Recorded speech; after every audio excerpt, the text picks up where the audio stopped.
你好。你好。哎，请讲。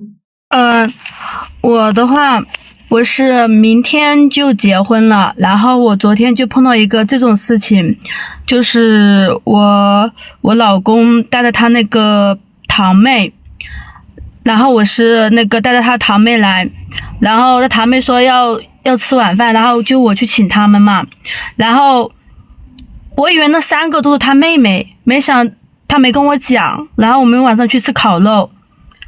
然后吃完了烤肉，我问他这3个都是你妹妹吗？他说不是，这有2个是他堂妹的，2个都是他堂妹的朋友。然后晚上那个吃烤肉的时候，不知道是不是我就太小心眼还是怎么，然后他给他堂妹地址或者是夹肉之类的，我就觉得是妹妹应该没什么，然后他就给那个他2个朋友也拿了纸巾，然后我就觉得我有点不太舒服，然后我就说我心里当时这样，我说你也可以让我跟他拿呀，我觉得男女还是要有点别吧。哎，我问你一句话哈。好。这3个女孩子都是年龄相仿的女孩子。对。啊，然后我要给我妹妹夹肉，我特意忽视另外2个，我有礼貌吗？啊，我给我妹妹递个纸巾，忽视另外2个年龄相仿的小女孩，我有礼貌吗？可是他没有给我呀。你是自己人啊，你是内人啊，我还给你啊，这不是亲戚吗？这不是朋友吗？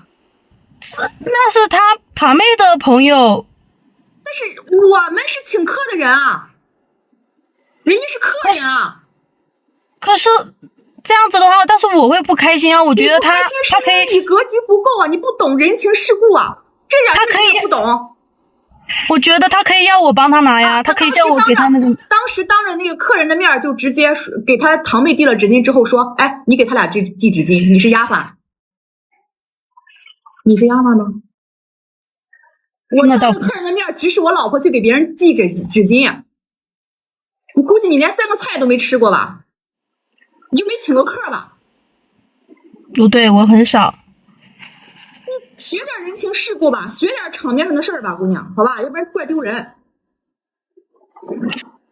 但他给那个男生递的话，我就不会觉得那个呀。好，在你这个，你多大了？我24。有工作吗？有。什么学历？高中高1。怪不得。你老公做生意的？对。我告诉你姑娘啊，以后你和你老公出去应酬，把嘴巴闭上，只笑，看看人家别人家大嫂子是怎么做的，好吧？先学上3年吧，行吗？好。好，再见吧。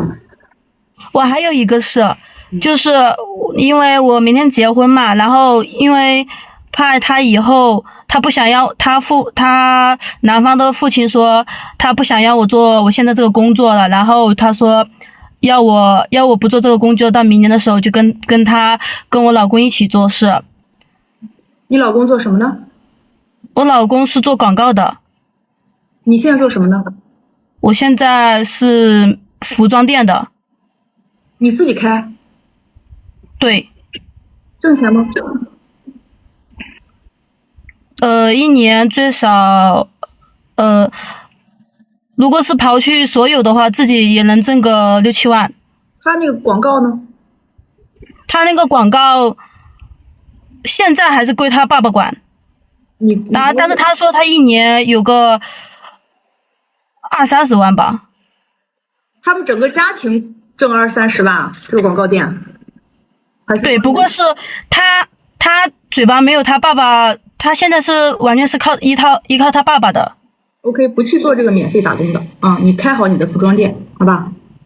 但是他爸爸说他吃饭的时候，他爸爸当着我们的面，他说意义上看不上我们是卖衣服的，然后他不要我去做这个工作，要我去跟着我老公去他那个店里跟他一起工作，就打理。你管他？你不用嘴上去拒绝他，然后你只猛吃就行了，然后点头。